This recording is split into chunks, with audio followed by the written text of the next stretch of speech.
there's big love from me to you. And so that's Adam. He's going to be doing our first session, and I think it's on creative programming. Creative programming. And then part 2 is going to be done by Naomi Manganye. Naomi, she lives in Leeds. She's a creative herself. She's recently released a devotional guide that you guys may want to touch base with. Is it putting God first? Seeking God first? God first? She can tell you more about that when she go on, Naomi. What? Naomi wrote the book? Making God First. It's a devotional book, so not necessarily like a novel or whatever. Okay. But God be praised, man. That's good.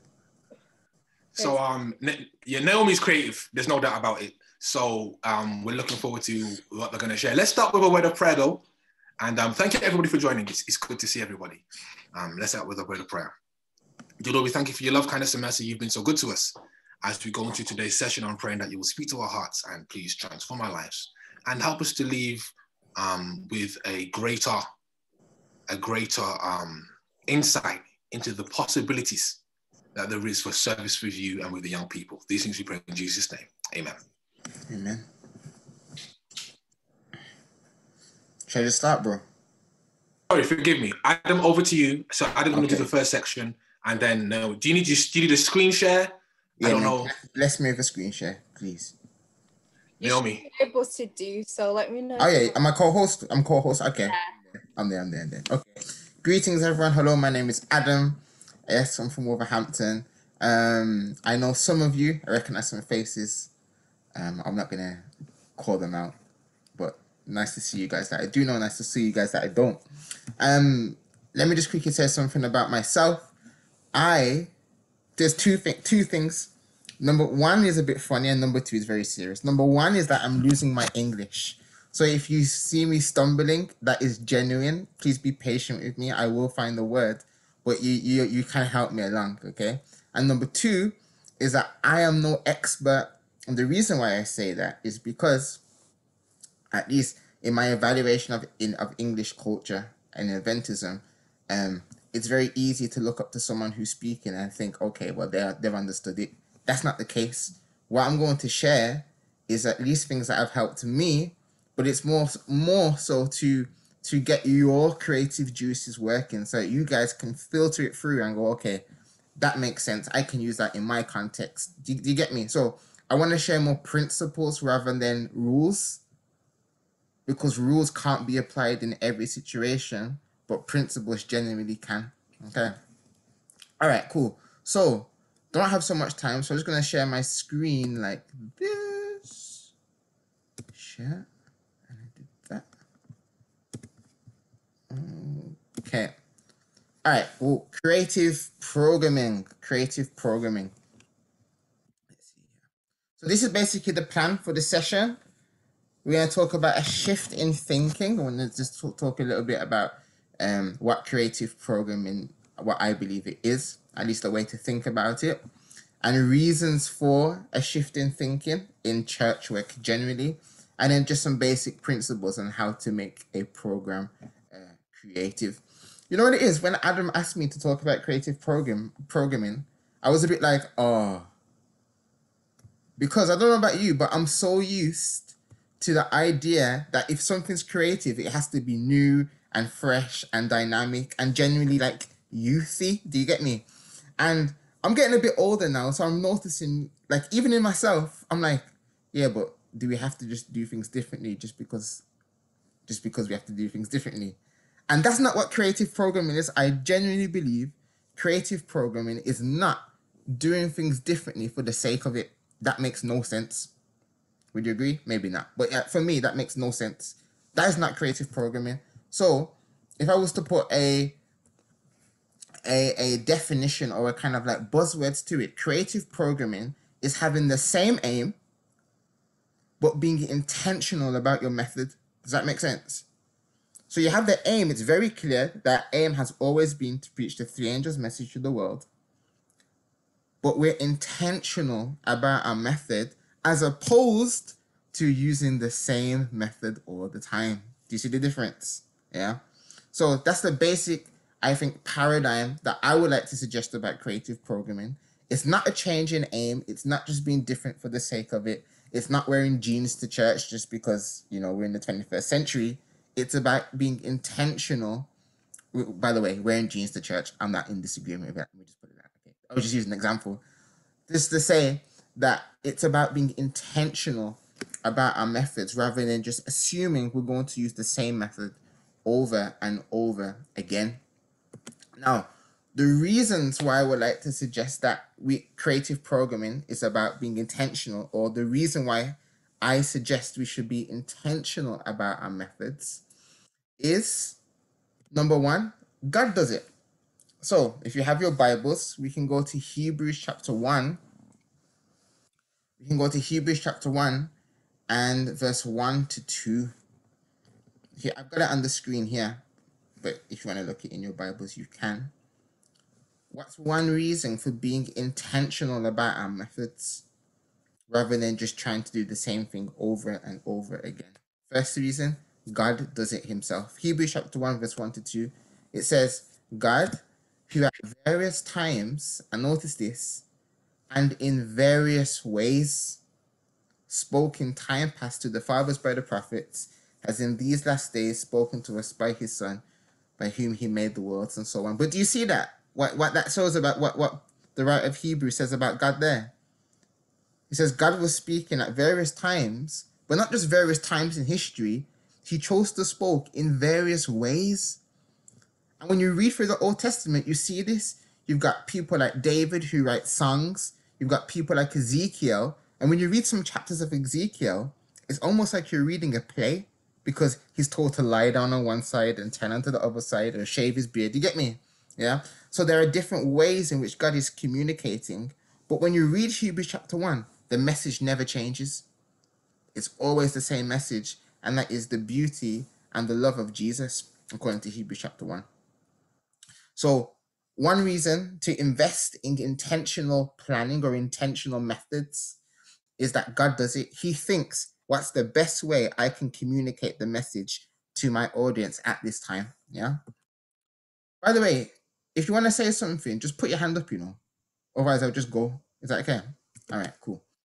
A second reason to being intentional about our methods and not just doing the same thing all the time is that not everyone thinks like me. Now, I was saying to Sam, I think there's, as far as I can see, I don't see everyone who's here at the moment, but at least until 2 minutes before we started, me and Sam were the only guys in the group.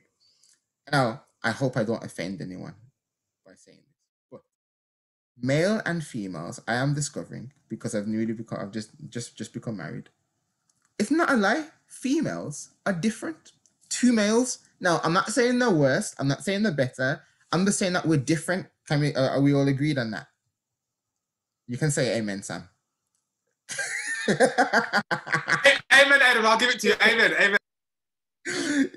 But we're different. Now, I put out that very common, what is often almost as a joke, but it's not a joke. We are different. And there's a blessing in being different, but it's also good to realize that some people don't think like I do. Do you know what I mean? So even the way I've put together this presentation, I like to have my reasons, my bullet points, number 1, 2. For some of you here, it may be going just over the top of your head because you think differently. Now, that's not wrong, but we need to be aware of that, right? Do you see? And if you assume that everyone thinks like you, do you see how that would be a problem? Because if you think that everyone thinks like you, then you're only going to use the method that works for you. And then most people in your church is going to be looking at this. And that's what happens. I'm just speaking for myself. That's what happens. Some people in some programs, I'm just like, this is not hitting me. This is not speaking to me. Now, it might be speaking to someone else, but do you see why it's important to think about using various methods to reach different types of people? Because we are just a diverse bunch of people, even in the church. So number 1, God uses different methods. Number 2, not everyone thinks like you. So we should cater for other people's needs. Number 3 is kind of linked to number 2 also, is that we demonstrate care. Yeah, like when we develop programs that are catering to people's different learning styles. Let me give an example. I work with a youth group here, and I asked, can someone read this text? And there's this one guy who wouldn't come to youth group. Like, he wasn't coming to youth group. And so I asked him, why don't you come to youth group? Do you know what he says? He says, I don't like reading.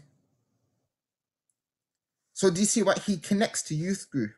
If you come to youth group, then you have to be able to read. And if you don't like reading, or if you're not good at reading, then youth group is not a place for you. Now, he may be wrong in that conclusion, but let's be honest, in Christian youth groups, what's one skill that you probably should have? It's reading, in it, because someone's going to go, can you turn your Bibles to so and so and so and so? So being aware of that, of the fact that some people aren't good at reading or can't read or don't like reading, and then, for example, having another way to communicate the message that one would usually communicate through reading would help that person say, wow, this is something for me also, because it caters to the way I'm learning. So through being intentional about our methods and thinking through how people learn and what people need, then they actually feel cared for. They feel cared for. Does that make sense? So these are some 3 reasons. Now, another reason is just it can greatly increase efficiency, or just the power of our program. And I want to illustrate this through a task. Now, it's a very geeky task. Let me put it like that. But I think it will illustrate something, the point that when we rethink our methods, we can achieve far more than we first thought. So this is a hand, and we use our hands for many things. But from childhood, one of the things that we're taught is that we're taught to count with our hands, right? So this idea that we can use our fingers to keep track of numbers, 1, 2, 3, 4, 5. We've all done that, right? So let me stop sharing for a minute. And here's my task for you guys. Here's your hand of 5. Is there a different way to count with your hand? You have 1 minute to think of a different way to count with your hand. So normally we go 1, 2, 3, 4, 5. Is there a different way to count with it? Now that sounds silly because you're going, nah, maybe not. But is there a different way to count with your hand? What do you guys think? Try it for a minute, and then we'll come back.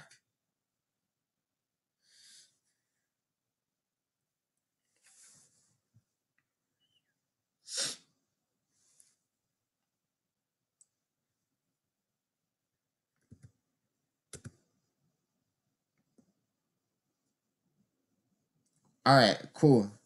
Does anybody want to share what they have, if they have developed a new way to count with their hand?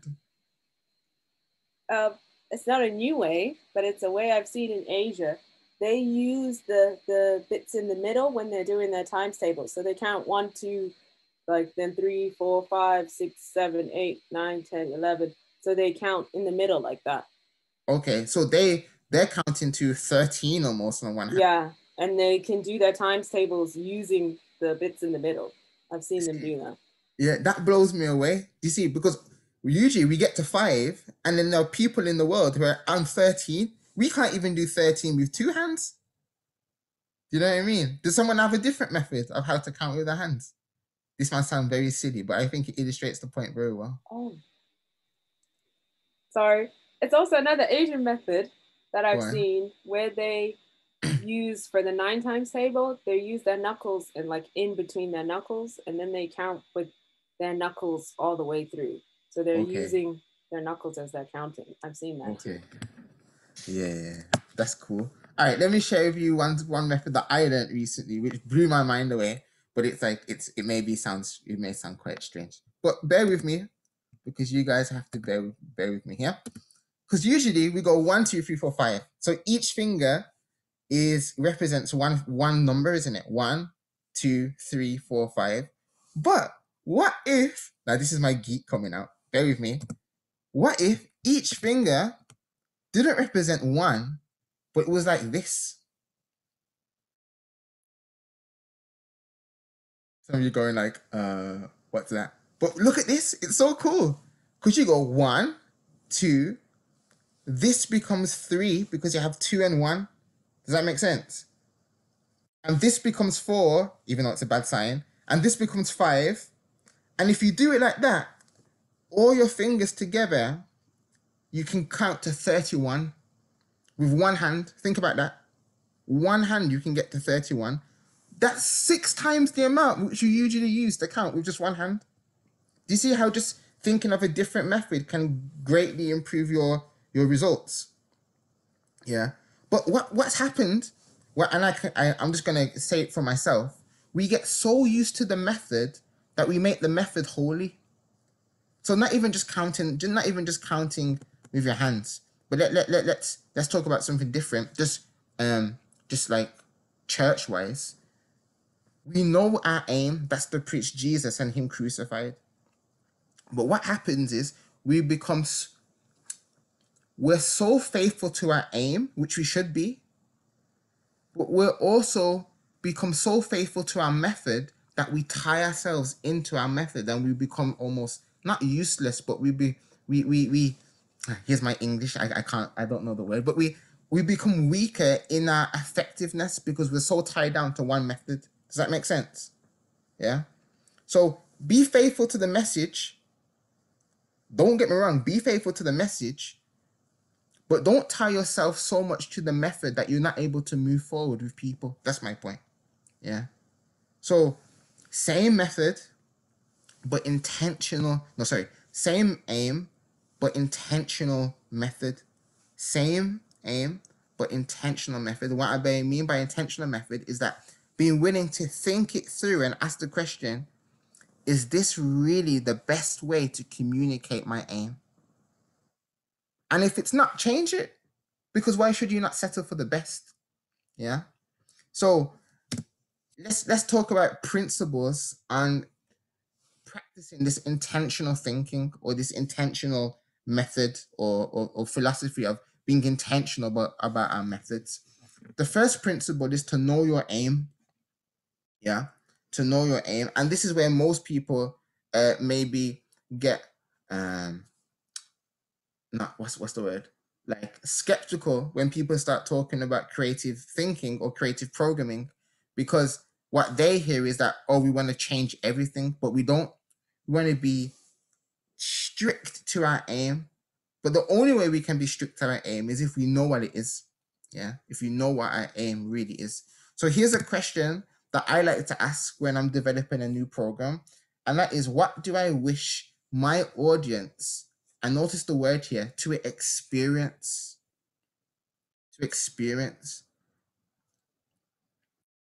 What do you, like, I can just say my normal, like 5 years ago, if I was to ask this question, I would have asked, what do you wish your audience to know? But do you see how I've limited by that by using the word know? Because some programs aren't just about knowledge. Some programs you might want them to be something or to do something. Do you see that? Yeah. So by asking the word experience, what we're doing is that we're expanding the range of our program and saying it's more than just theory, it's also practice. Yeah, which is what we want in our church. So know your aim. And this is a question that I like to ask. What do you wish your audience to experience? Yeah. I want them to know, be, do, and so on. Principle number 2, understand your audience. Take time to think about, who is it that I'm really ministering to? Who is it that I'm really ministering to? The way I speak, and this is key, like this is of course clear. The way I speak to 5-year-olds is different to the way I speak to 15-year-olds. You know what I mean? We all do that. But it's like there are other factors that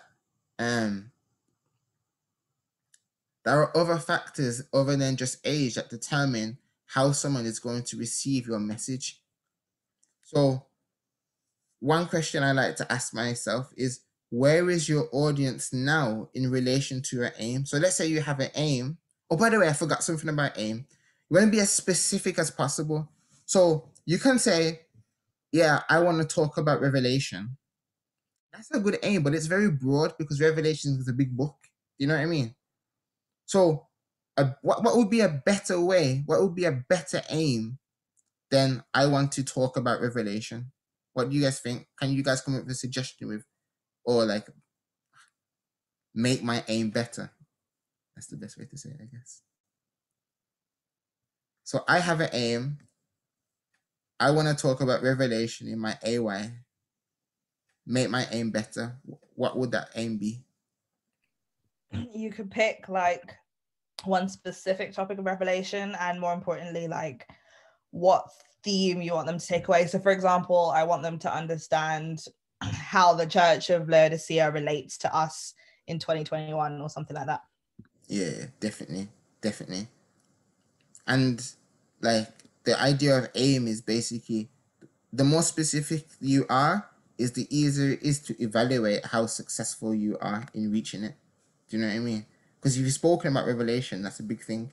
But as if you said we want to talk about Laodicea and how it relates to us in 2021, you can really like, have we understood this? Like, have we met that aim? Yeah.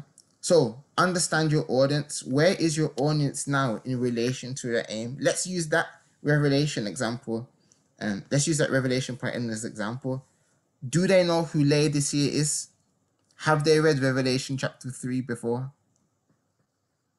It's a common thing that we do in church where we say, well, not you guys, but I've heard it many times and I've even done it many times. We all know the story of, have you ever heard that before? Or I'm sure we've all read. And my wife, she hasn't grown up in church, and she said, you know what?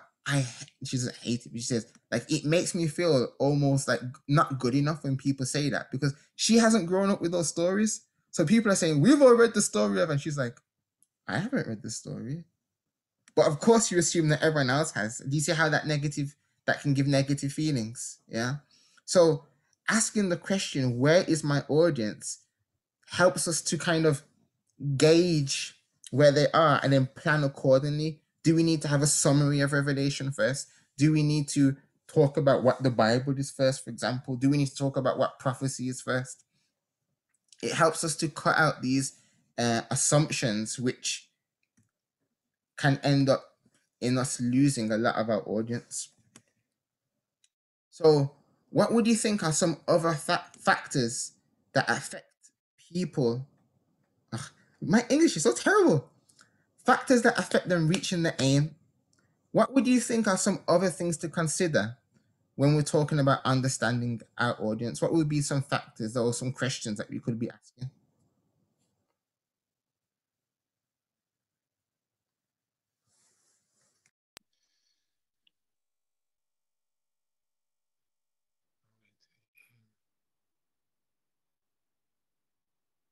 Any thoughts?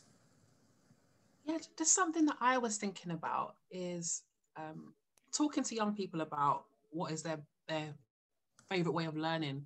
Because some people are very much visual learners, and some people really like to kind of act things out and get a sense, like that's a way for them cementing about a particular topic. Because oftentimes it's easy to assume, okay, everyone can relate to, say, a visual, like I'm a visual learner, but some people, they actually really need to kind of go out and discover. So talking to them about their learning styles. Yeah, I hear that, definitely. And that's something, like, it's so cool when you develop a program that really hits someone's learning style, because then suddenly someone who seems disinterested in your church program is just like, oh. And that's because you're just speaking their language. Any other factors or kind of questions? Kind of related to what you said about your wife, like what is their background, like were they brought up in church, like did they come from a different religion, or like were they atheist, or yeah, their kind of background. Yeah, definitely. Yeah. I had another one also.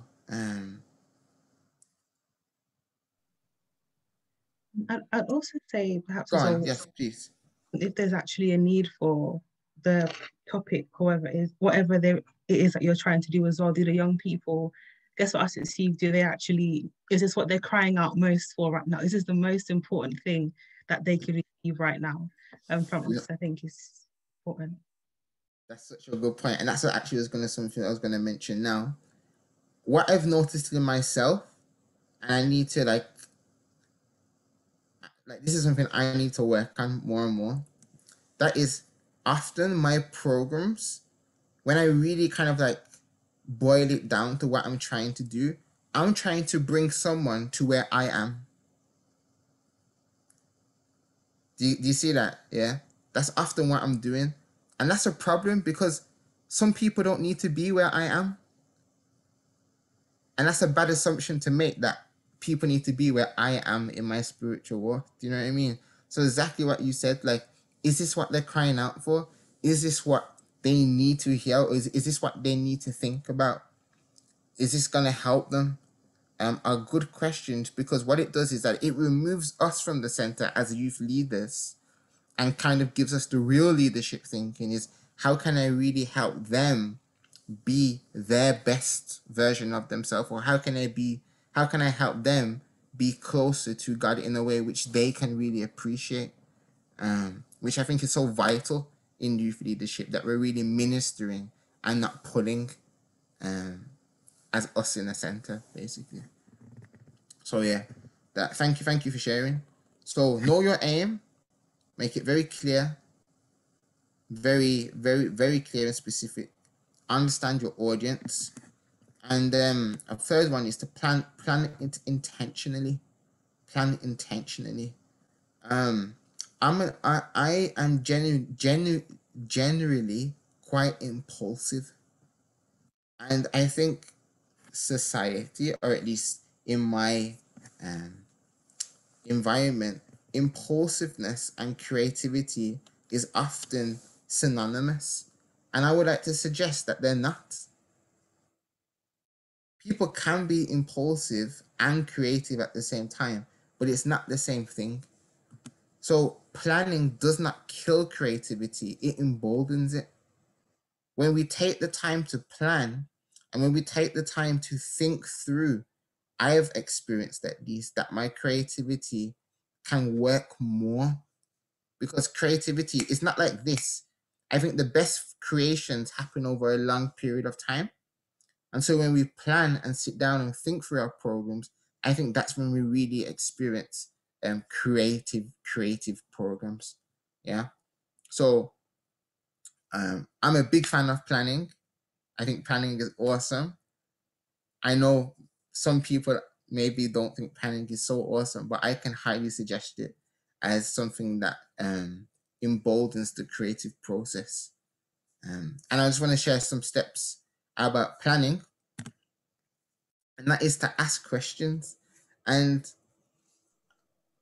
there are maybe many ways to plan, but this is at least one suggestion, and that is to answer these questions, the W's and the H. What, where, when, who, and how. What I think happens sometimes is that when we think programming for youth, everyone has to answer these questions, right? Let me put it this way. When we're planning programs, we always answer these questions. The challenge is that sometimes we have a default answer which we always go to. So for example, let me take the where. Maybe the default answer is in church. But why in church? Why just in church? Could another place be more conducive to helping our audience or a group of youth experiencing what we wish them to experience? Does that make sense? Yeah. So we always have, no matter if you write down your plans or if you just have it in your head, even if you don't use these words, when you're thinking through your program, you are answering these basic questions.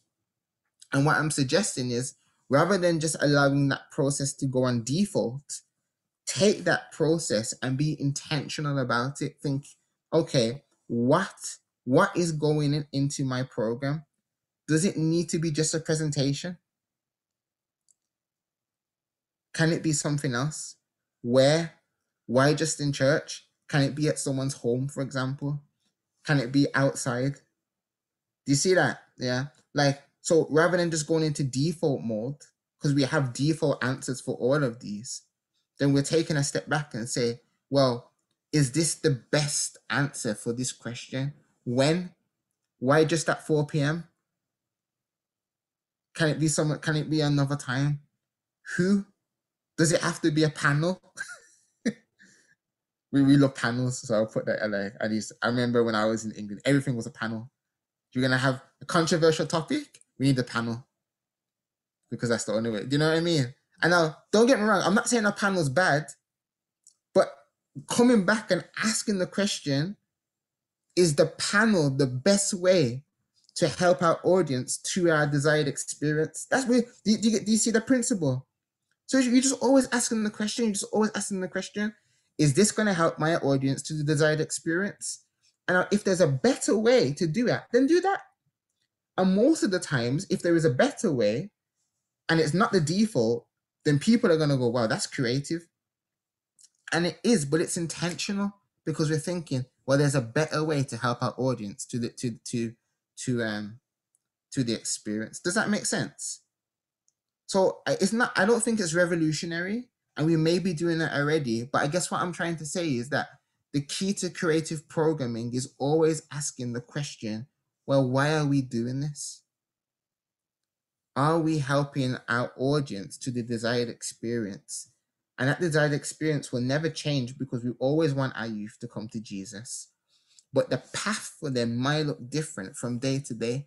And we have to be willing to walk that path differently with them, because that's what God does also. Are there any questions? If not, then I have a task, but I'll just open questions or comments. Questions or comments? I've got a question. The reality is, sometimes, and I've been there, please forgive me, confession. Confession is good for the, is this being recorded? Oh, it is what it is. Here we go. It's Friday. Yeah. You're rushing around. You're trying to clean up, sort things out before Sabbath. So you've looked on the rota, boom, it's me doing the program. And then I'm hearing what, where, when, how. So I'm just wondering, have you got any, because I know that you're big on planning and time management and all that. And we did something on time management last week, but just something to help facilitate that. How do you navigate that so that we don't always, so that I can be intentional and there's not an excuse for just leaving the thing till Friday. So I'm not gonna, it doesn't need to be in that Friday context, but just, you know what I'm saying? I hear that, definitely. I hear that, and it's true. And that's interesting. It's good that you're pointing that out, because it shows that we have a default. And that's my point. There is an inbuilt default that we always go to. Do you know what I mean? And that's not bad, because if we didn't have that default, then when Friday comes, it's just like, there's nothing to do. So it's good to have a default. One of the things that that helps me is that, for example, I like to sit down. I'm big on spreadsheets. I love spreadsheets. And what I like to do is that, like, I think of put my programs in categories. For example, Bible study, outdoors, service, film, or whatever. Do you know what I mean? Like, there's categories. Then I say to myself, this quarter, I want to have at least 3 Sabbaths outside. Like, I put that constraint on myself. Do you know what I mean? So, like, even if I haven't planned it, I know that this Sabbath coming, or even on the Friday, oh yeah, I need to figure out something, but I know I need to be outside. Do you know what I mean? So, like, maybe like taking some time at the start of the quarter, or the start of the year, or the start of the half year, or the start of the month, just to make some mental constraints on yourself, so that if you do end up in that place where you just suddenly have to figure something out, then you know that the panel at 4 p.m. is not somewhere where you can go because you've taken that one up already. You get me? So that helps me at least. I don't know if some other people have some ways to tackle that dilemma. Or it may not be that you've left something, but then you get that it's you're about to it's like 8 p.m. and then you get that text message. By the way, I can't do the program tomorrow. Nah. You know what it's though? I hear that, you know, and sometimes you just have to put something together. That's the reality. That's the reality. I hear you. You just have to do it. But I'm gonna be honest. I think too often in church and ministry context, Friday evening is too busy. Too much happens. And you know what the thing is? Hear me out, you know. I'm not saying it's wrong. Use your time on Friday to plan. But here's my point. My first draft of a program is always rubbish. Like your first idea of something is never going to be your best. It's when you're able to give yourself time to chew through it and to think over it again and go, but is this really going to work? And when you've gone through a few versions, then it really happens. You know, it really like gets through. If you preach, you know this, because the first time you preach a sermon is never the best. Especially if you preach the same sermon twice in one day. It's always, you just think, man, why didn't I say that? Why didn't I say it like that?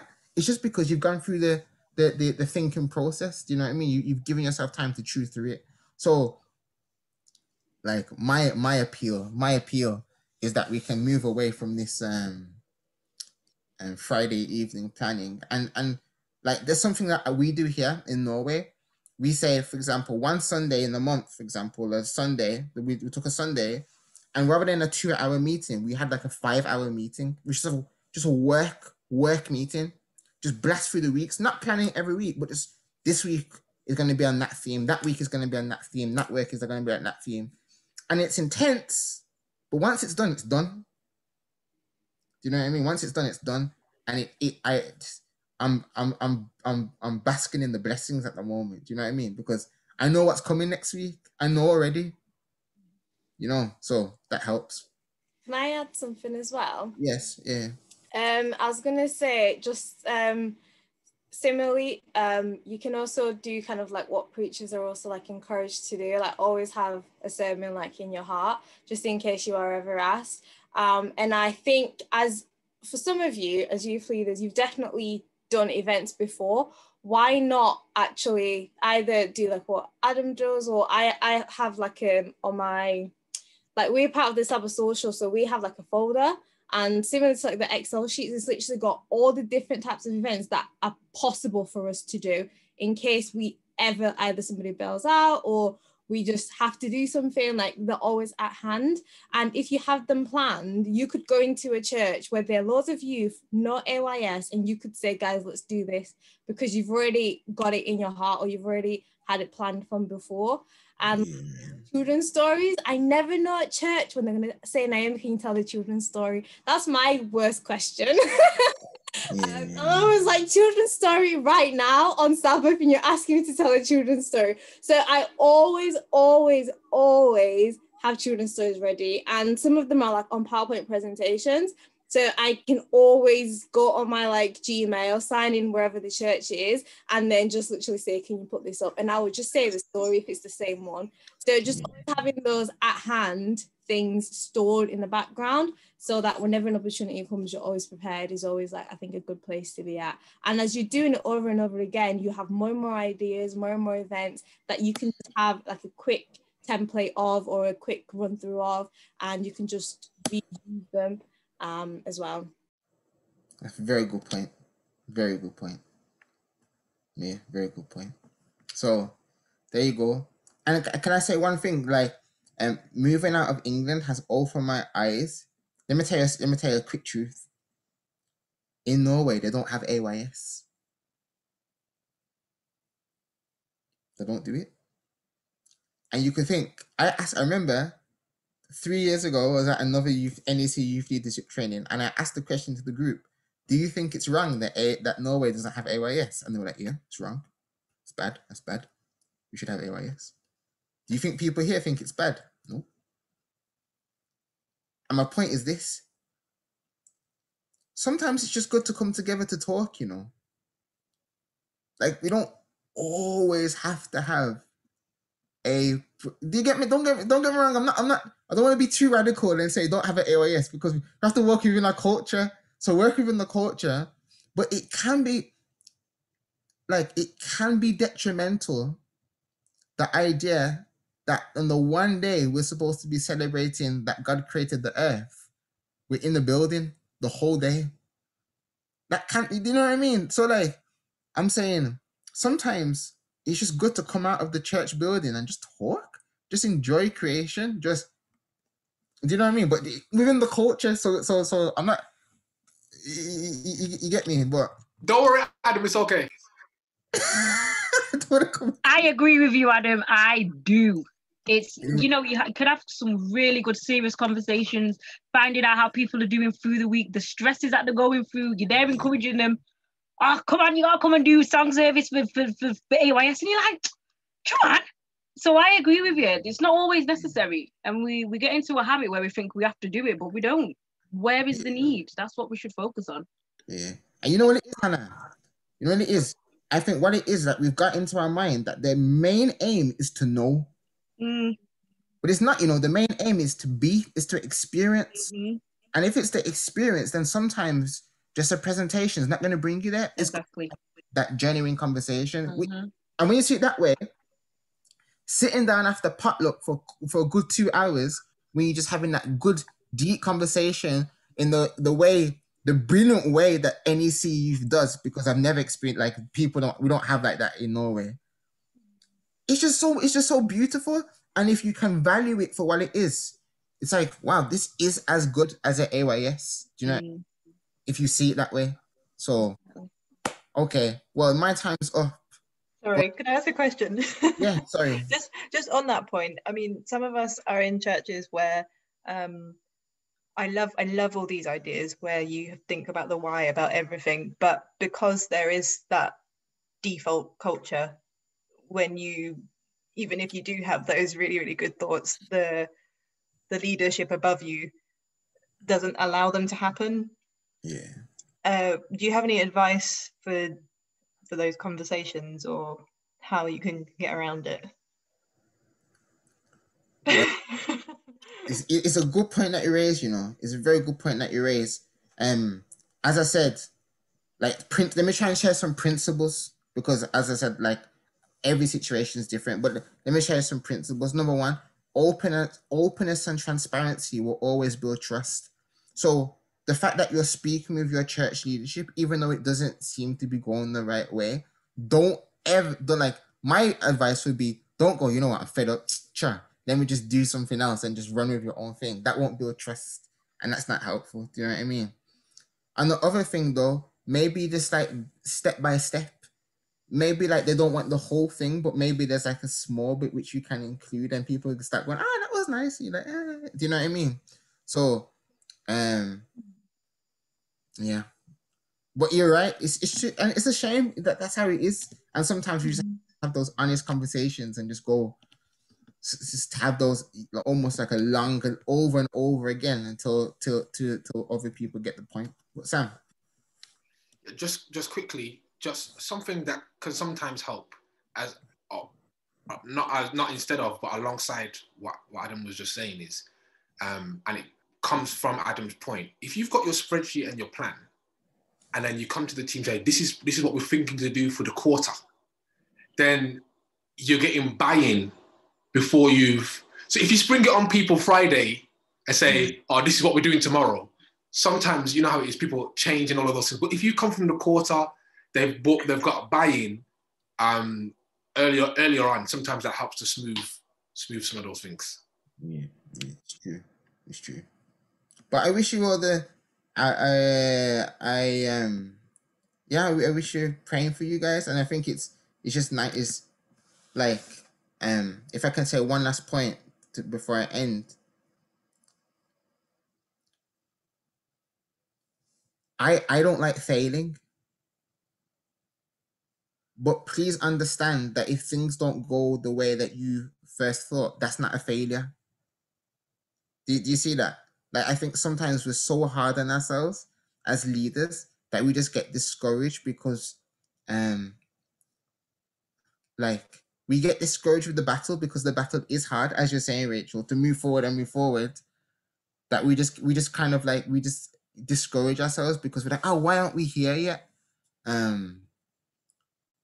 So I guess what I'm trying to say is allow yourselves to grow, and in doing so, we can cultivate the mindset that allows others to grow also. Do you know what I mean? And we'll get there as a church. We'll get there. The fact that we're doing this on Zoom on a Sunday is proof that things are changing, because when I was at NECyouth, we were at this place on the weekend, and it was just all day. And I'm going to tell you the truth. On the NECyouth Leadership 1, I just slept through half of it because it was tough. You just you know what I mean? So things are changing, and it's I'm saying that because it's a good thing. We're going in the right direction, and just be patient with the process. So shall we pray? And then Naomi will continue. Father in heaven, I want to thank you so much for the fact that we can be creative. You've given us that capacity. Help us to be intentional, Father. Thank you. Bless us. In Jesus' name, amen.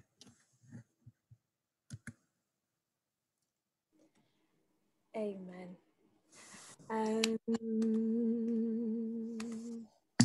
Not sure how to do this. Sam, give us an icebreaker. You see.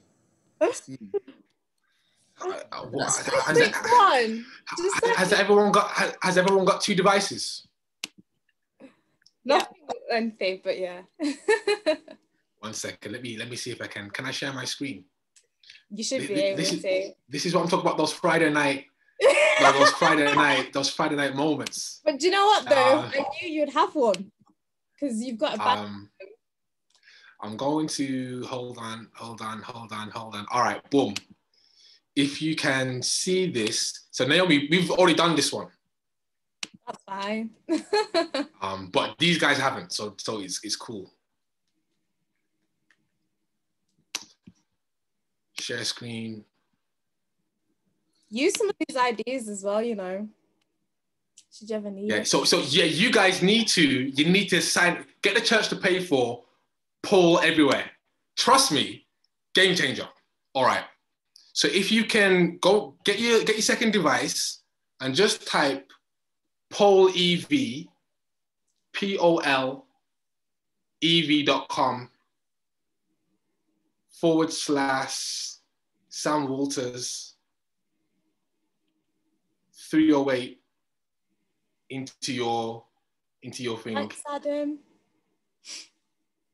Adam, you're gone, brother. Blessings. Thank you so much. God bless, guys. All the best. And then you don't have to sign in or anything like that. You can just skip that section, and we'll quickly go through this. So during lockdown, what's been your go-to lockdown snack?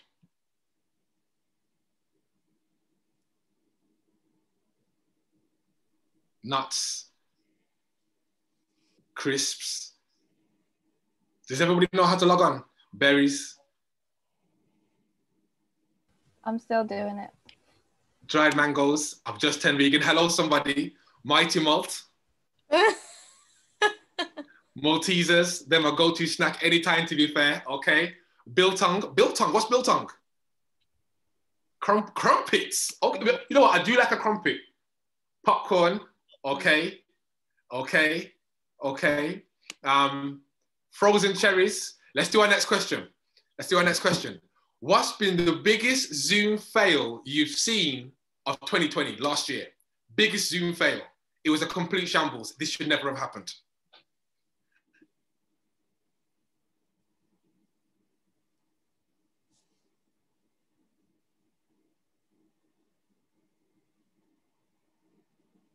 Oh my goodness, someone using the toilet.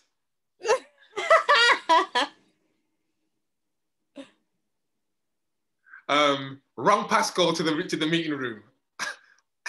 Someone was in the toilet unmuted. My pajama bottoms showing on live. It happens. Me closing church's Zoom during Sabbath school. Oh dear. Someone getting out the bath with the video on. Oh my goodness. Well, there we go. There we go. There we go. Came out of shower. Oh, children screaming in the background. What's wrong with people? Shared the wrong screen. The one with the answers of the quiz we're about to do. Someone in their PJs and getting up. Me? Someone shouted, "We're not muted," out loud. Snoring in the sermon. People not muting their mics and talking throughout. Ooh. All right, come through. Let's quickly. It's always me. Let's go to the next one. What's been your biggest pet peeve you've discovered during lockdown? Biggest pet peeve. Biggest pet peeve.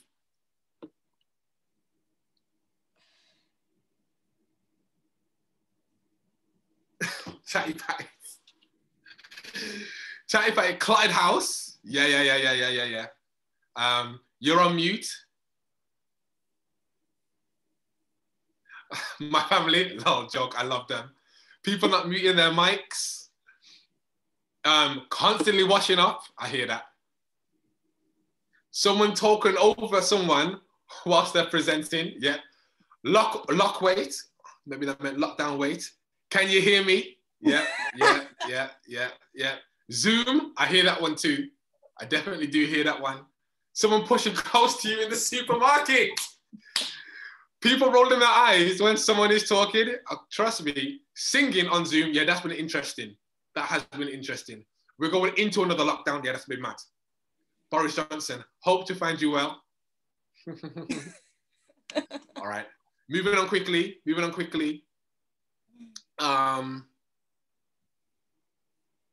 What happened here? It's a survey. Oh, was it the end of the set? Okay, right, boom. We've done it then. We've done it. And it was a survey. No problem. I don't know why you stopped my sharing. I'll stop sharing. Oh, that was funny. The pajama bottoms is me all day, every day. They've shown up on live a couple of times as well. Oh, but anyways, what can you do? We both know that nobody's dressed up for Sabbath. But anyways. So our next section is going to be on designing and promoting your creative events. So Adam kindly and nicely talked us through how to create your programs. And now we're going to talk about how we can go on to design them and to promote them. Now, just like what Adam said, I want to say the same thing. I'm not an expert. I wish marketing was my field, but it's not. But I love it so much, I might just go into it for fun. So I'm going to share my screen and hopefully this will be quite practical. Obviously I don't have time to go too much detail about like everything, but hopefully the details that I do give will hopefully be sufficient for you, and hopefully I don't share the wrong things as well. So let me start off with the presentation. Let me just remove myself. I hope you can all see my screen now. So,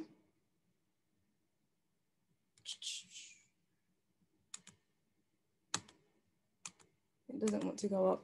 But anyways, I hope you can all see my screen very well and fine. So, I think I'll throw it up. Okay, so designing and promoting local church events. So the main purpose, I don't know, okay, my praise is acting up.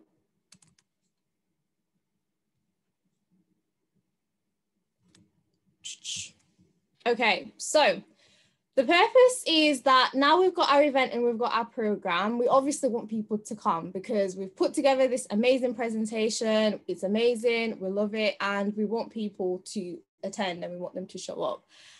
So we obviously want to create something that will get the message across to them very clearly so that they can know about it, so then they can come. And this invitation has to be attractive, it has to be enticing, so that they will obviously make the decision to come.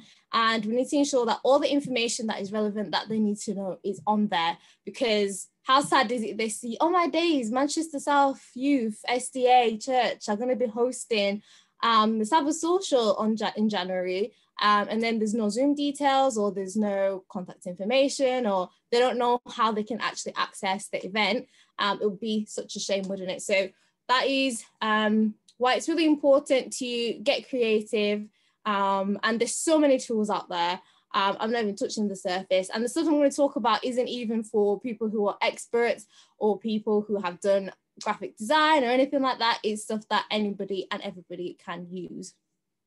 So when it comes to designing, here are my favorite go-to places, okay? Take a screenshot if you've never heard of them. But the first one is Canva. The next one is Poster My Wall. The third one is PicMonkey. And then I don't know how you actually pronounce this, but I think it's Crello. And then Etsy, and then Fiverr. And yeah, these are just like my major go-to. And I will quickly come out of this so then I can show you a glimpse of all of them and why they are my favorite. So for those of you who are not familiar with Canva, this is Canva. It is free upon your first kind of like the basic kind of like activity. And then if you want to upgrade, you can get the Pro. I don't have the Pro, again, don't really need it. For the NEC, we do have the Pro account.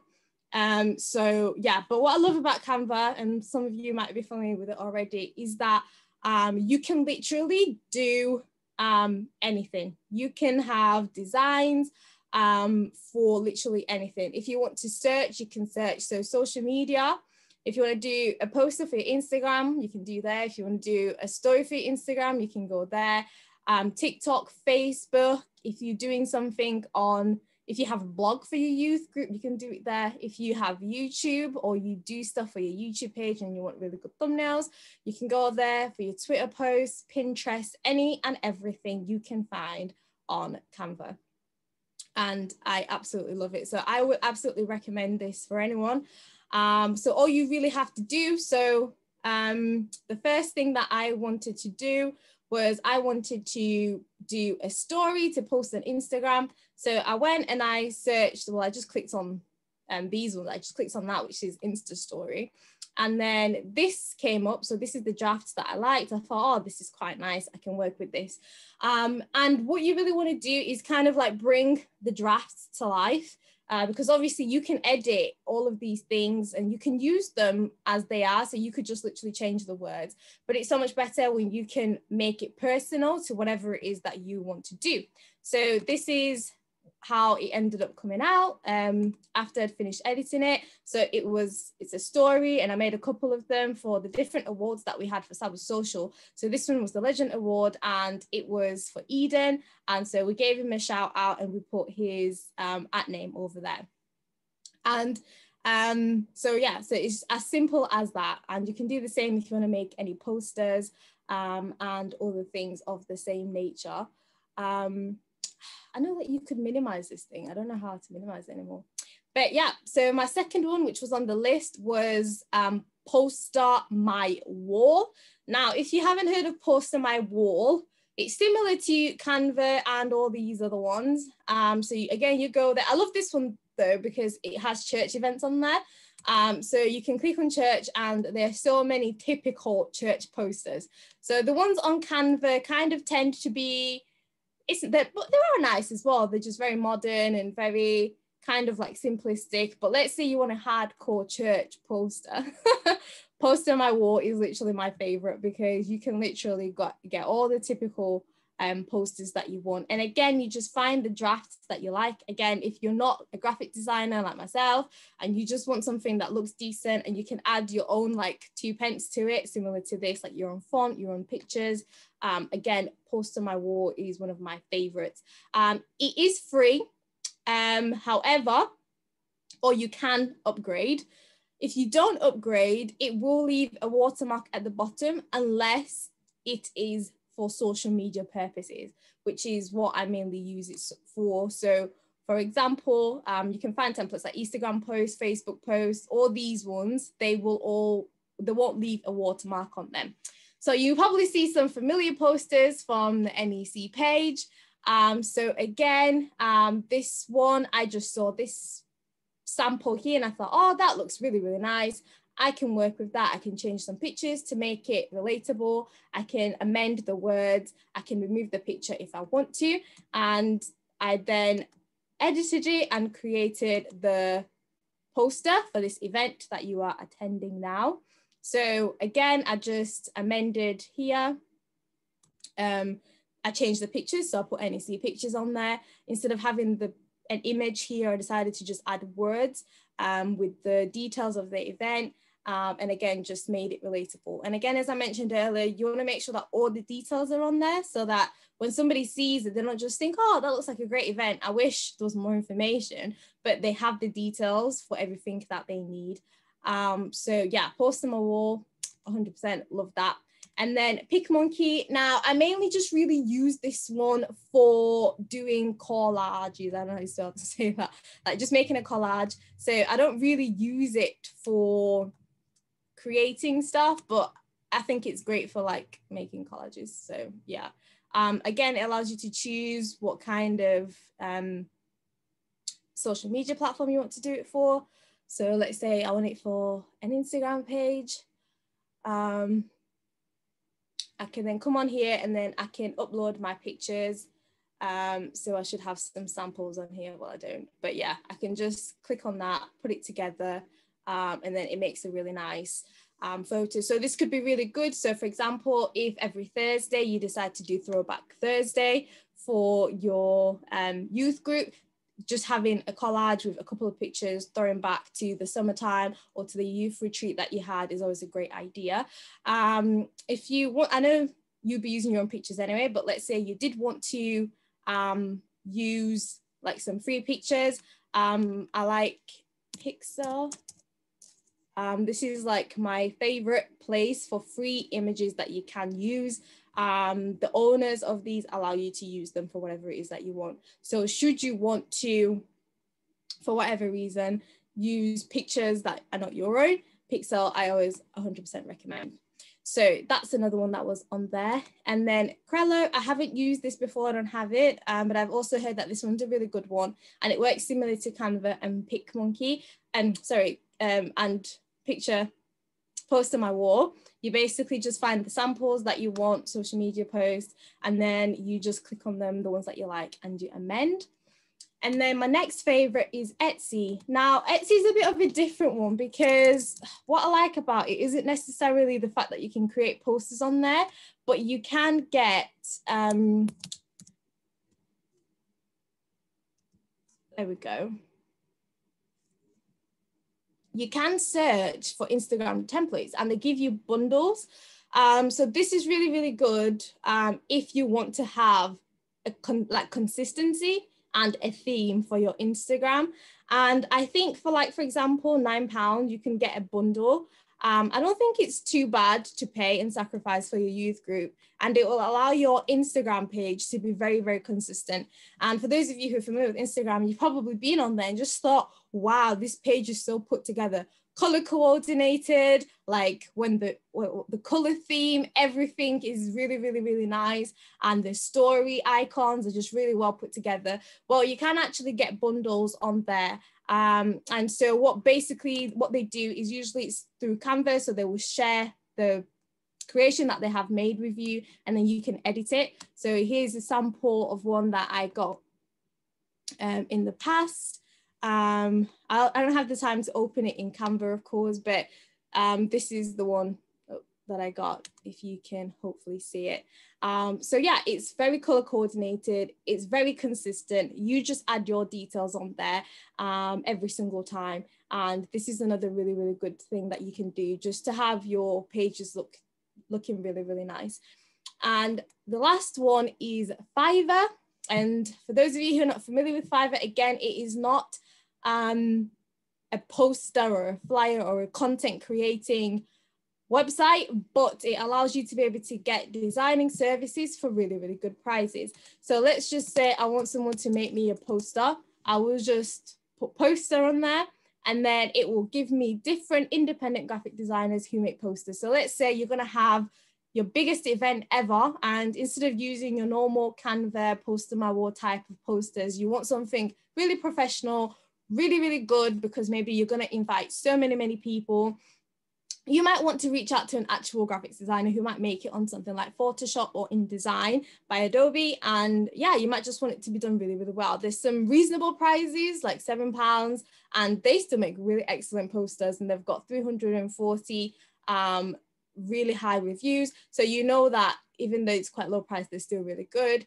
You can go to someone who's a bit higher, and you can just flick through their portfolio and see what they're like. So this is if you don't want to do it on your own, or you want something that's a little bit more professional, that is something that I would definitely recommend.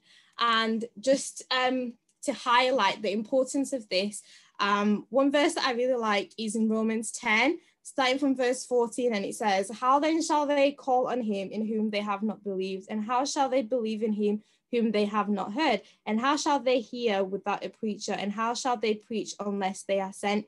And this is one way in which we can actually get people to come and know.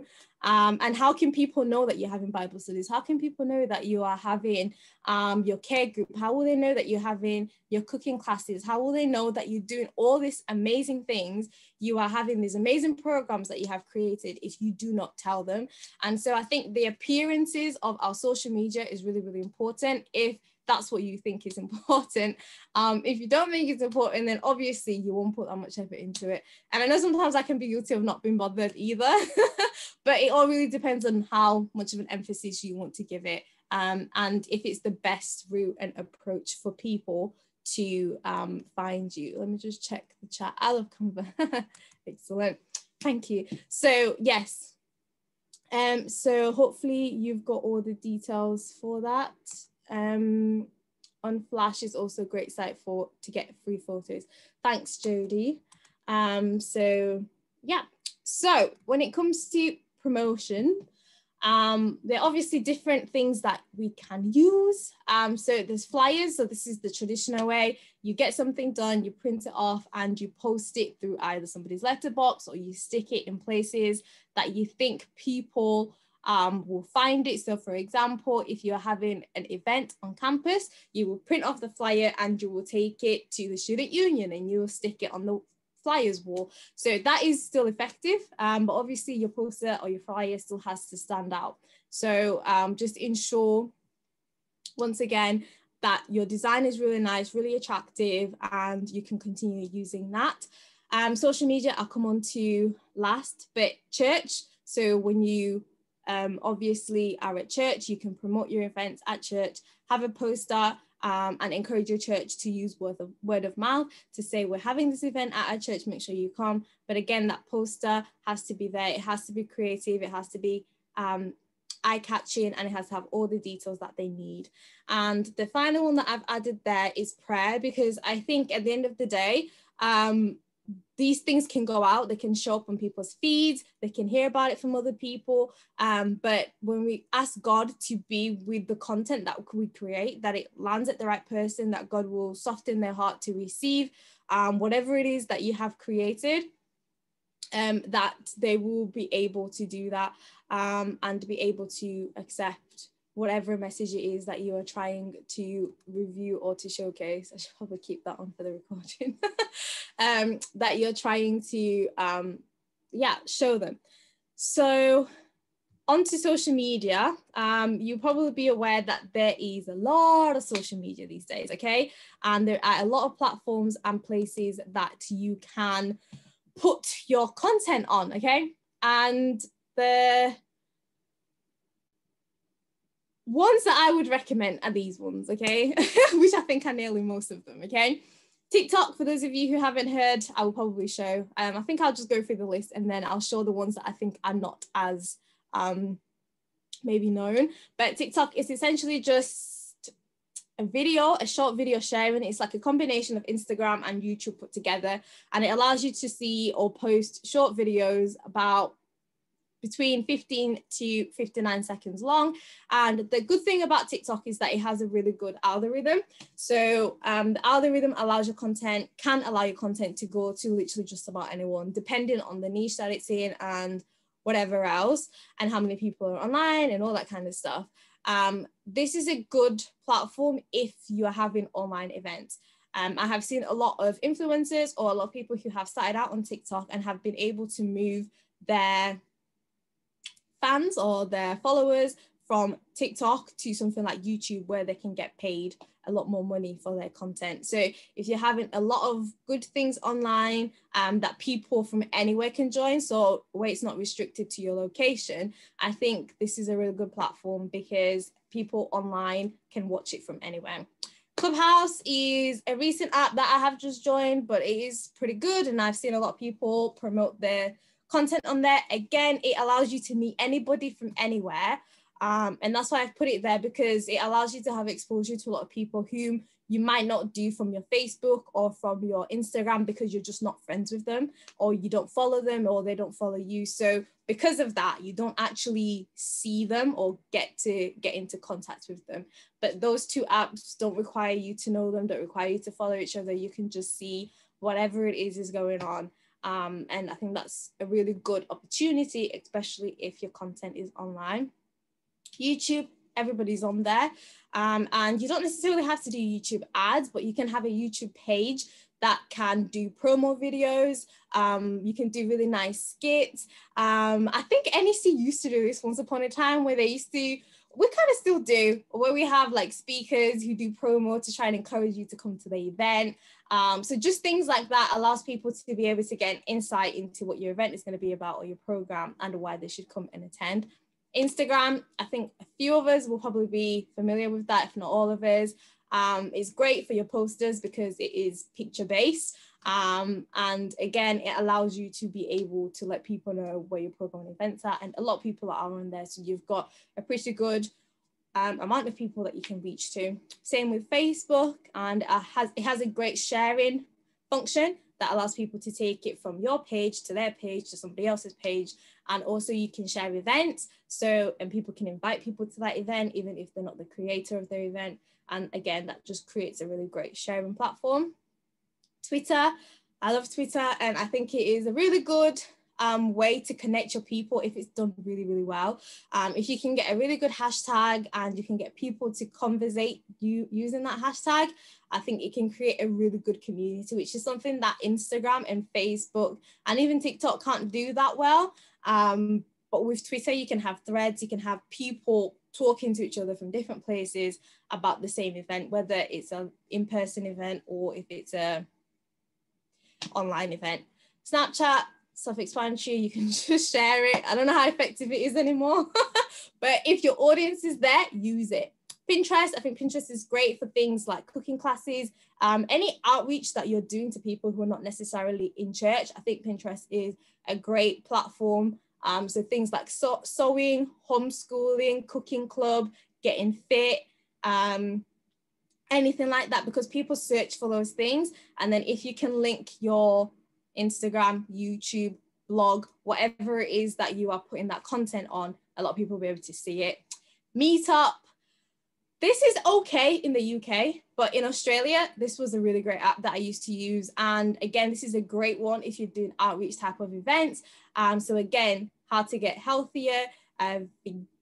Yeah, like if you've been vegan in January, however you pronounce that word. If you're trying to lose weight, if you are trying to get fit, again, any content ideally online or even in your local area that other people might be interested in, going for a walk. It's a great app or a great website that you can put your event on that will allow people to come whom you might not normally meet. And they will also want to come because they are going out of their way to search for that event or that type of activity. Eventbrite, similar to Meetup, allows people to be able to find your event who are actually looking for the content that you're bringing out. And influencers are another great way of promoting your events. They don't necessarily have to be like 20,000 followers, 50,000 followers. It could literally be just anyone who is of influence, either in your church or in your circle or even on your social media. Anyone who can easily influence people to doing things. So let's say, for example, Sam, I don't know how many followers he has on Instagram, but he would still be a really good influencer to use because he has good connections. He will talk to anyone, anything that's breathing, and he will be happy to share anything that he believes in with anyone. Okay, so he would be a good influencer. You could say, hey Sam, we're hosting this youth event at my church. Do you mind promoting it for me? And he might do it through word of mouth or whatever. So use those people, not necessarily big people. They might have many followers, they might not do, but they can have some form of influence on other people. WhatsApp, hate it, but it gets the message across. People will share your poster from one group to another group to another group. They can put it on their stories. And again, it is still an effective way of people getting their stuff across, although it does annoy a lot of people. So that is one way in which you can promote. I will just look on the charts to see if this is a question. Free pick is a great for animated photos. Thank you, Fari. Yeah, so I will just come out of this one now, so then I can show you some of the I mentioned. Sorry.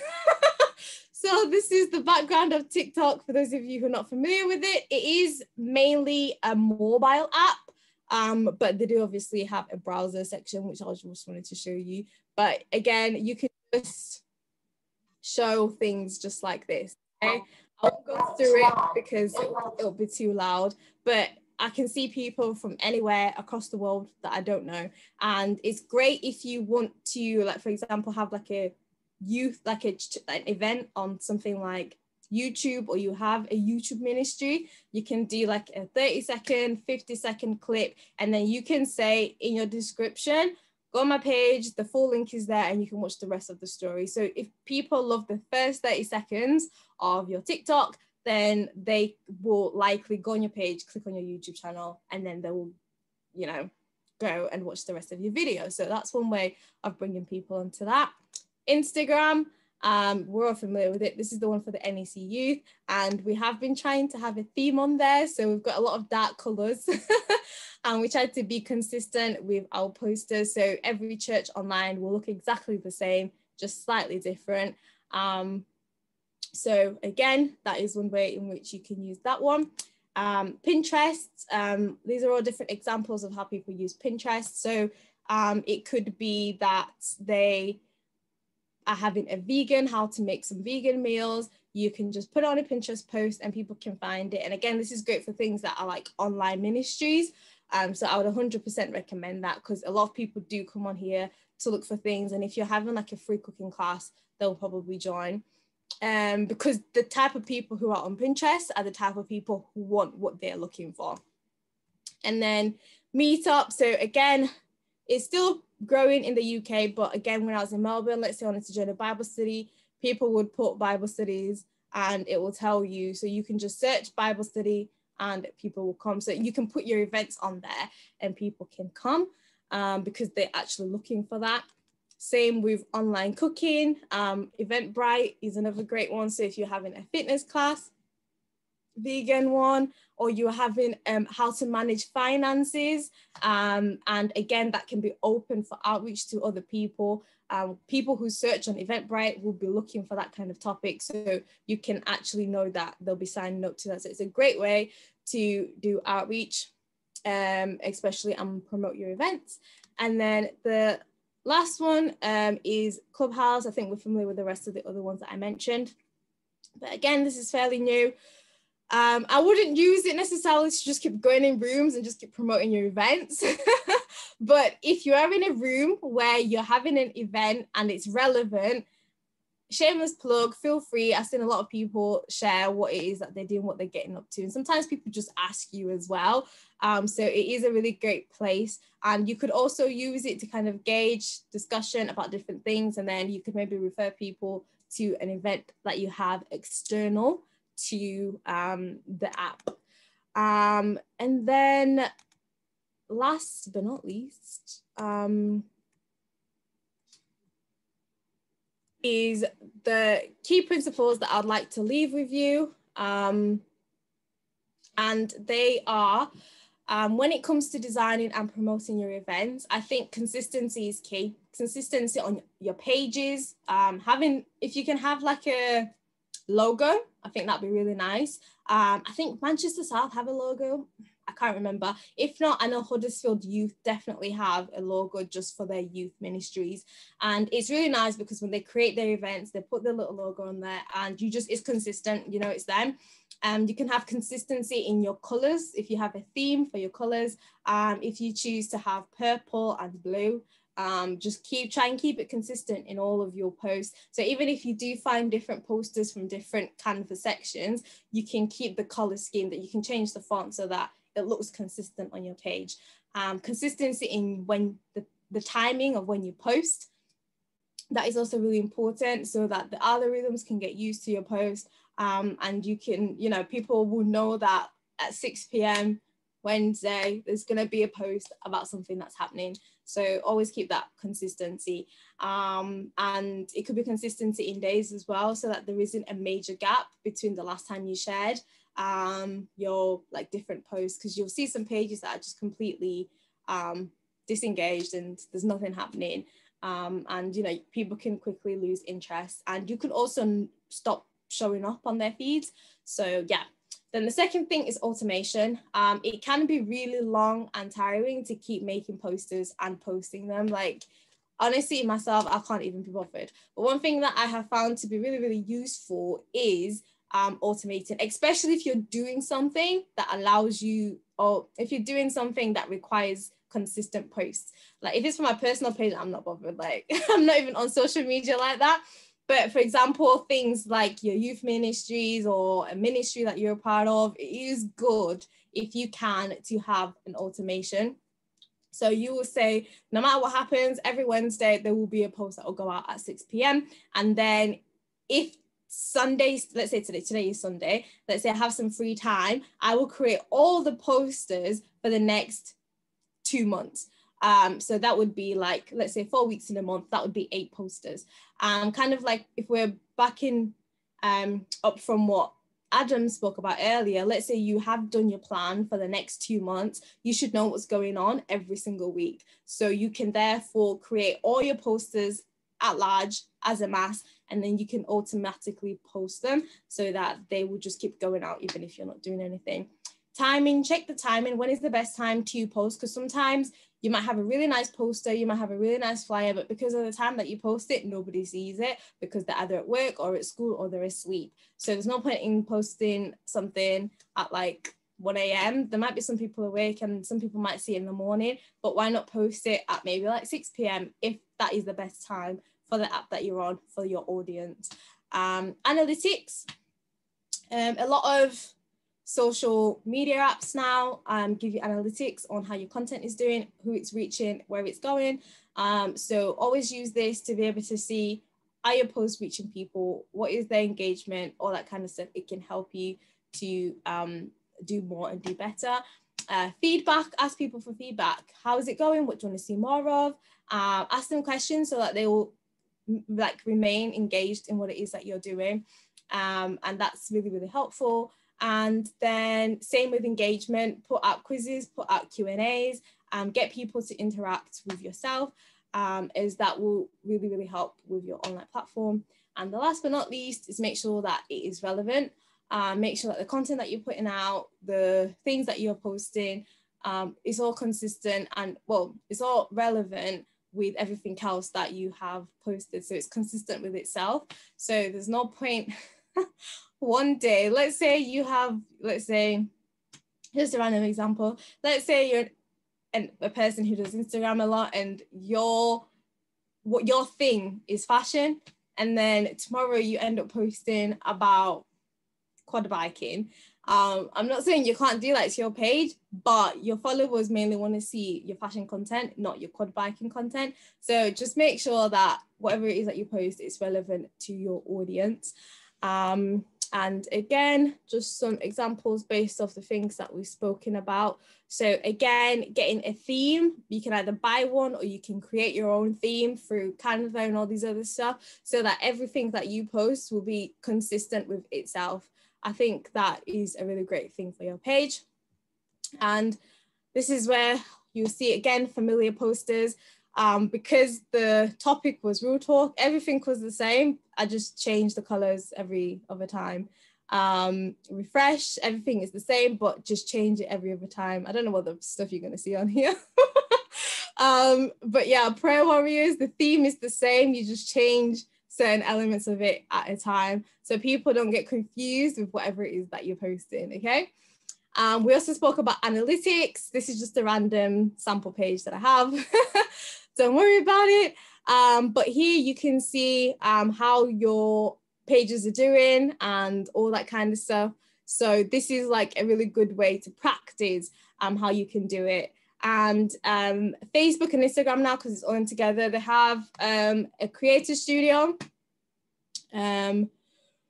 which allows you to be able to time all your content together. So this is an example I was doing today, but let's say you can see your content library. Just go, okay, done. So you can see all the content and the stuff that you've done. You can see all your published stuff. It allows you to be able to see your analytics. Again, this is just a sample page, so please stress not. It's just for you to see. And it also allows you to see your calendar, which I seem to have lost. I think it's on my homepage.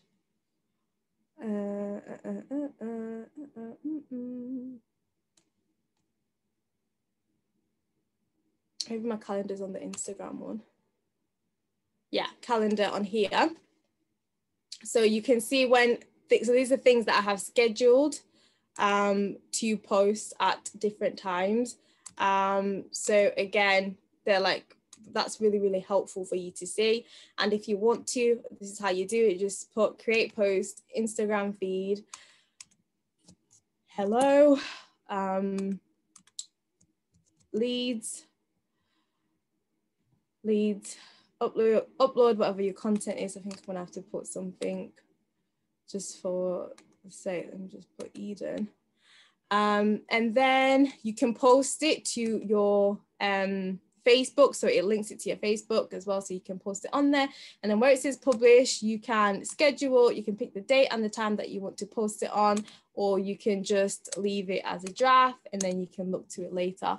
But whatever it is you choose to do, it will schedule it and it will put it on your stuff so that you don't have to do anything about it. It will just do it and sort it all itself out. So you could be busy at work, you could be busy doing whatever it is that you're trying to do. And yeah, all your stuff will be able to go on there. Sam, I see you've got your hand raised. Yeah, just, I mean, wow. So the Facebook one, is that free? Yeah, both of them, Instagram and Facebook. These are both. So how do you access that scheduling thing? Because I don't see that from a normal account.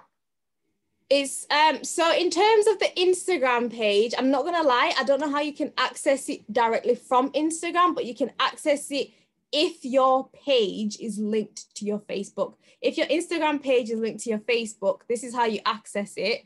I don't want to review too much of my stuff. So anyways, this is my Facebook page. I don't know who's watching this. This is so bad. But I'll go to my pages. I'll go to my sample pages. So let me just click on this one, not the leads one.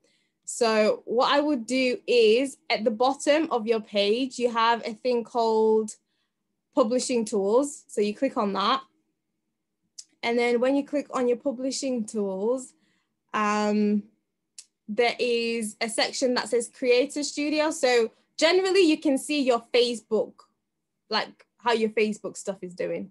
Anyways, you can see that here. But there's then this Creator Studio that will create a different tab. And on this Creator Studio, you can see again, your posts, the engagements, how they're doing, all that kind of stuff. You can see your content library and all that kind of stuff to see, again, how it's doing.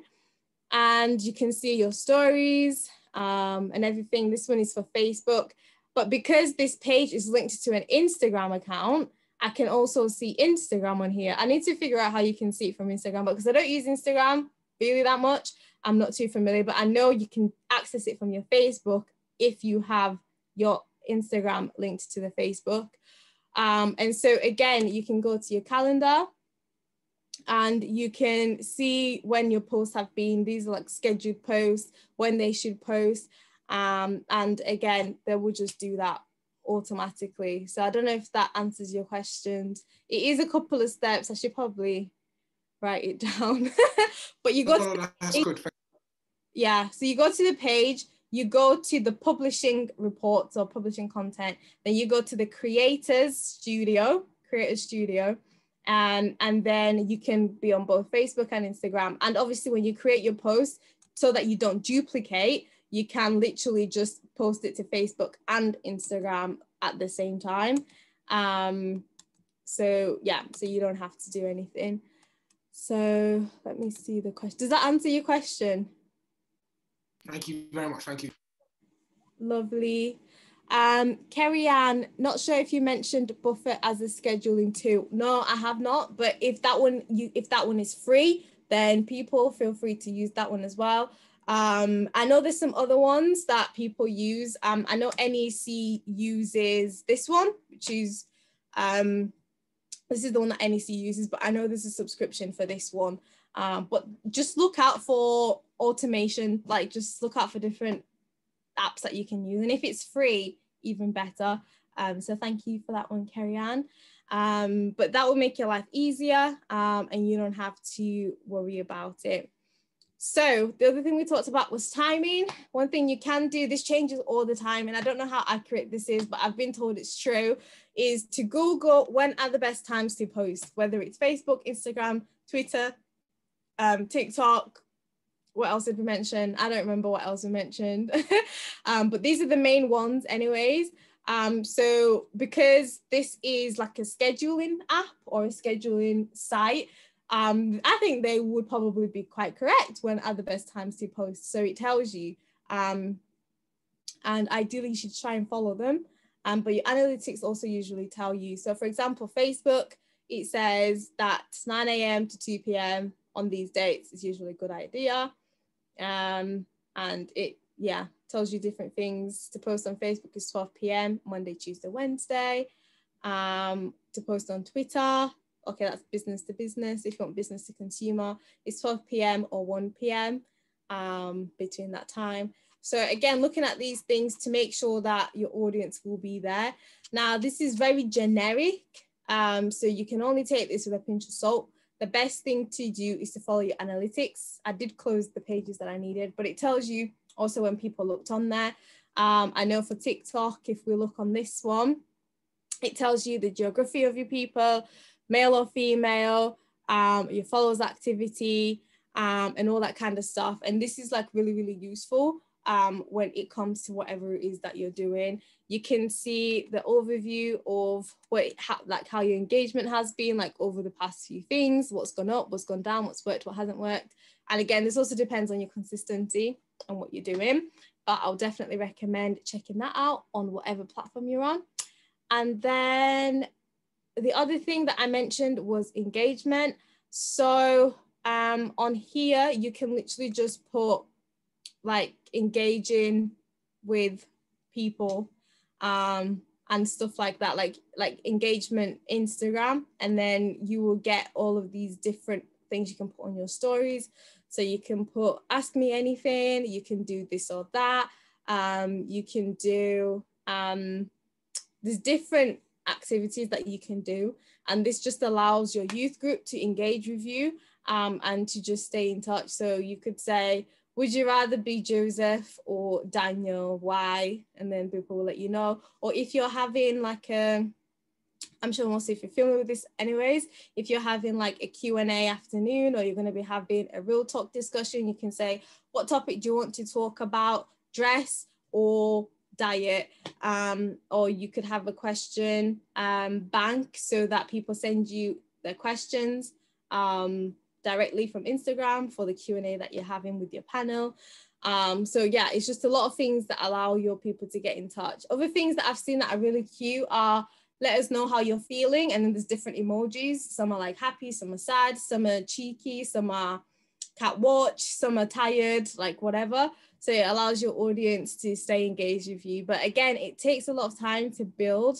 But once you've got it going, it is really, really worth it, because, you know, your audience will get to know you and you'll get to know them more.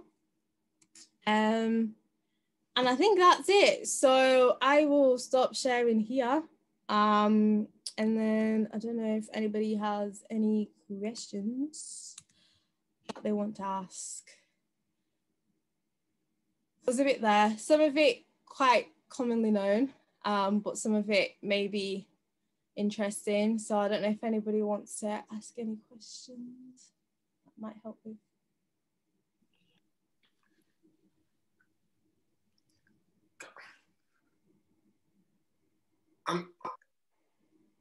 If you're like me and you're old and you're not a Gen Z anymore, you're millennial, and millennials are creeping up in age, and I'm just seeing all that stuff, all everything you just posted there, and I'm sure the Denises of this world will just, I'm sure she's on all those things.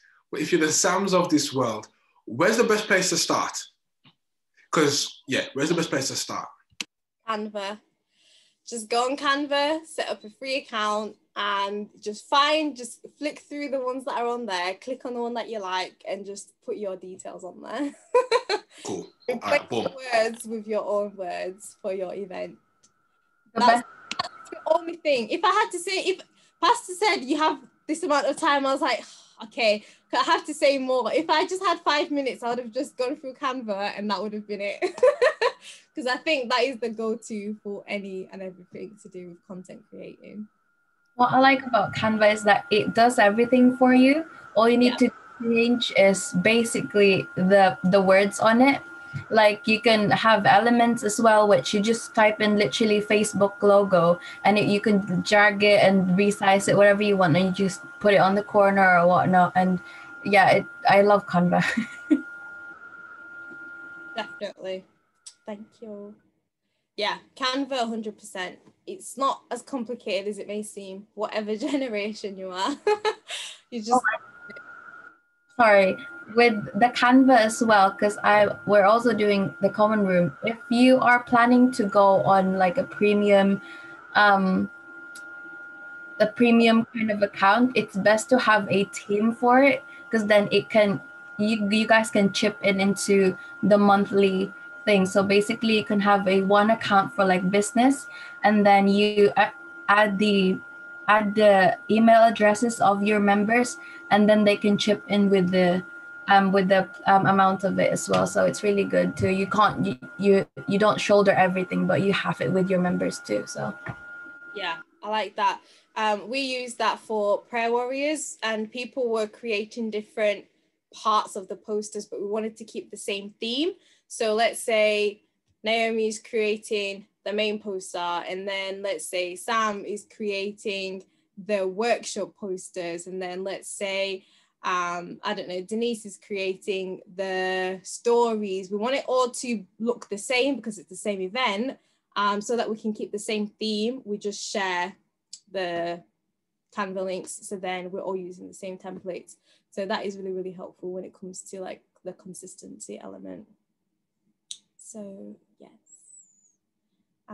But yeah, try out different things. And I know like Kerry-Ann mentioned a different like posting app, so scheduling app. So yeah, try that as well. And Farry and Jodie mentioned other places where you can get free photos from. So yeah, there's so much out there for free. It's crazy.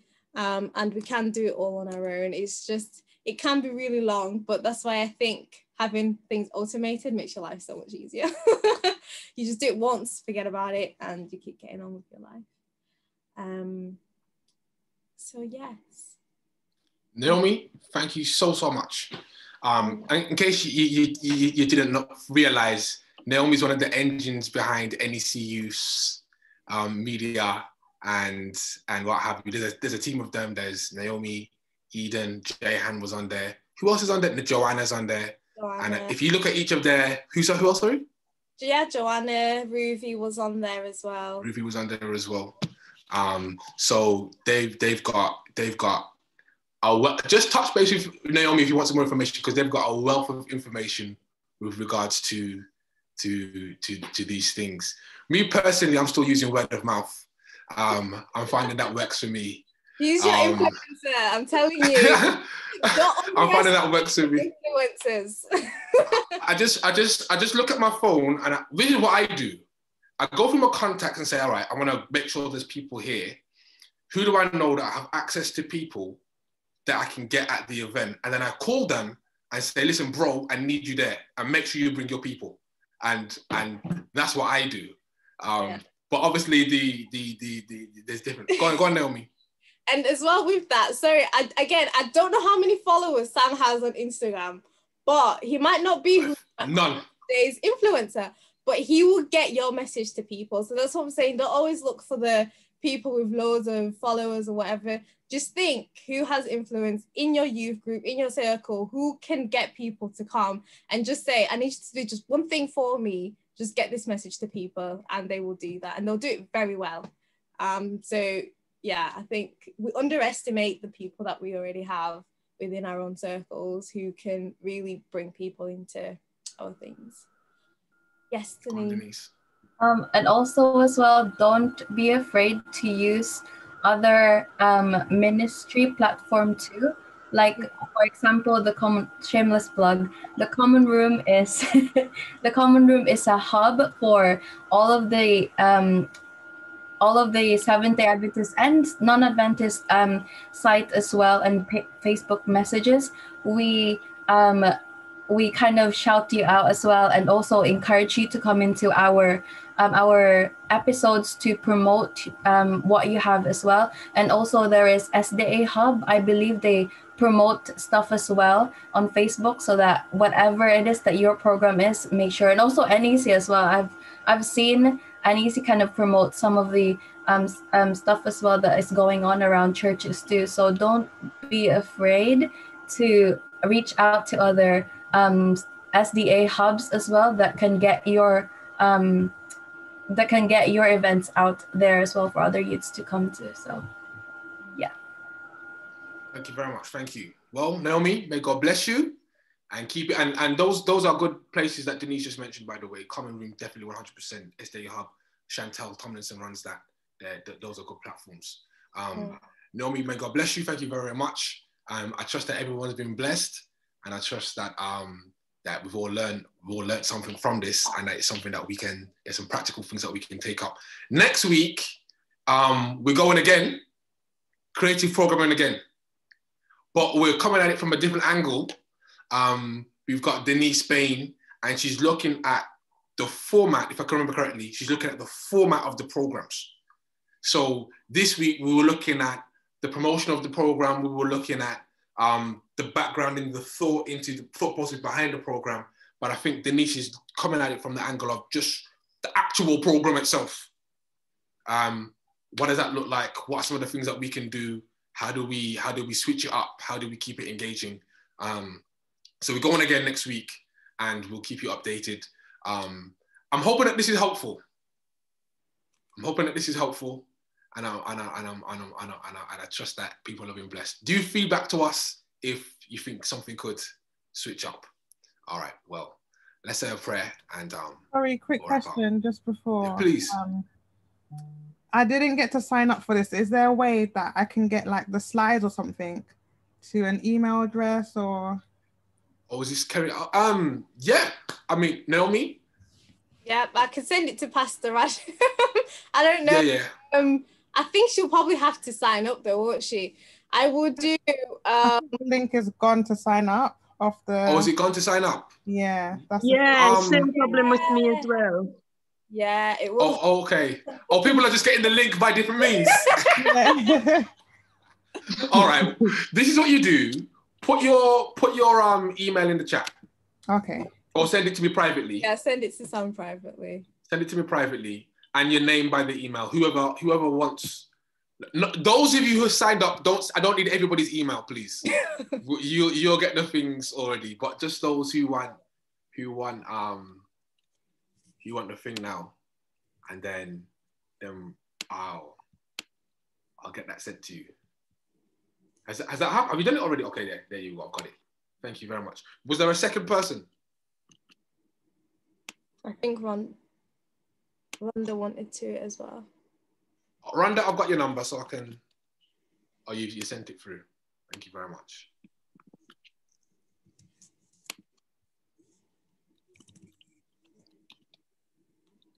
All right, cool. I've got that. So I'll get that sorted. So I'll get the slides sorted out. And also, if you're like me, because I heard all the Naomi stuff, and some of that just went over my head personally. But I know that there's people in my circle that I were like, guys, I need you to do this for me. Mm. So if you know you've got people in your circle that can do different things, where you know that you could learn to do it, but you just haven't got the time to be sitting down creating posters. So then you put people into that can do that. All right. Well. Mm. And also, can I just say with that as well, there are a lot of, let's say you've got a 17-year-old who maybe attends, but maybe doesn't necessarily have a role. Check their social media. 9 out of 10, they've probably got a really good Instagram page, so they will know how that thing works. So just say, do you mind being an admin for our group? And they will do it for you. Like, that has also really worked for us. Yeah. Because they speak that language. Yeah. 17, 16, they speak that language. I speak on the phone. They speak that Instagram, TikTok language. So those are some of the things that you can touch base with. Okay. I think most of the presentations, hopefully, I mean, if you haven't had them yet, I don't know why, but hopefully Ramden will get those through to you. He's got your emails if you've signed up the other way. Those who will come through the pirate link, you've given me your email now, so we'll get that information to you.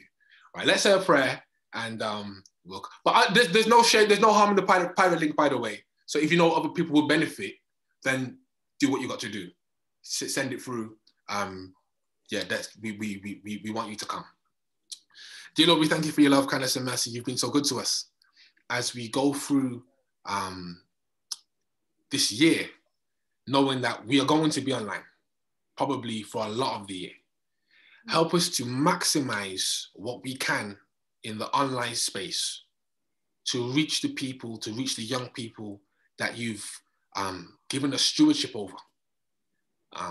Please guide us, lead us, and help us to take the time out to learn some of these things that we've heard today, and to use them effectively for your name's honor and glory. These things we pray in Jesus' name. Amen. Amen. All right, folks, blessings to you. If you have go on. Go on, sorry, Naomi. I was gonna say, if there was we've got topics lined up and we've got speakers lined up already. But if you feel like, you know what, could you guys address this? Then definitely come with some feedback. I don't know if you got Pastor Ramden's email or whatever. But then definitely come with some feedback, because it could be that we could shift something about or squeeze something in, even though we've already got a schedule. But it might be that you hear something, you think something, there might be a bit of flexibility. Or Pastor, I've not had this conversation. I mean, this is also being recorded, but I've not had this conversation with Pastor Ramden. But I'm sure that when we have the conversation, we can make something happen. Go on, Naomi, sorry. I was also going to say that point exactly, that this has been recorded. So if you've got youth assistants or you've got other members of your youth team who didn't come, you can literally just send them this video, because it's going to get uploaded somewhere. He asked for it to be recorded. So yeah, you can send that to them. All right, folks, have a good evening. God bless. Take care. See you later.